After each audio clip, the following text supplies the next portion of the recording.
want to share something with you guys. I'm sure I'm going to catch some flank about this, and it is what it is. I just feel like this needs to be said and shared.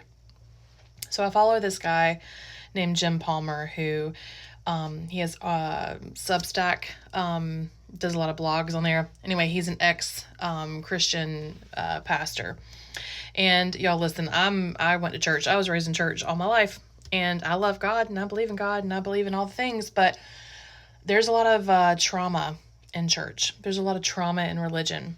And there's something that was stated in this article that he wrote about the Paris Olympic Last Supper, whatever thing that everybody's been going on and on about. And I'm only going to read a short snippet of his article, and you guys can go check it out if you want.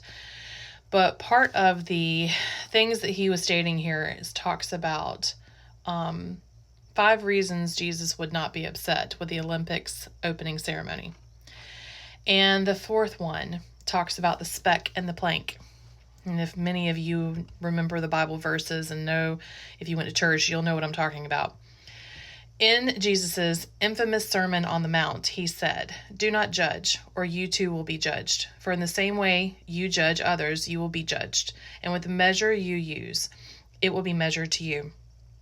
Why do you look at the speck of sawdust in your brother's eye and pay no attention to the plank in your own eye? How can you say to your brother, 'Let me take the speck out of your eye,' when all the time there is a plank in your own?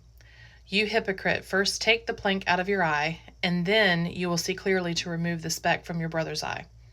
Throughout history, the Christian religion has rationalized the persecution of heretics, the oppression of women, the practice of religious intolerance, the divine right of kings against democratic freedoms, the institution of slavery, victimization of homosexuals, cruelty to animals, the suppression of civil rights, white supremacy, racism, child sexual abuse, genocide, objectifications of unbelievers, opposition to scientific progress, the burning of witches, violence and war, oppressive theocracy. Maybe a 5-minute drag queen rendition of the Last Supper isn't all that catastrophic. I share this because he's right.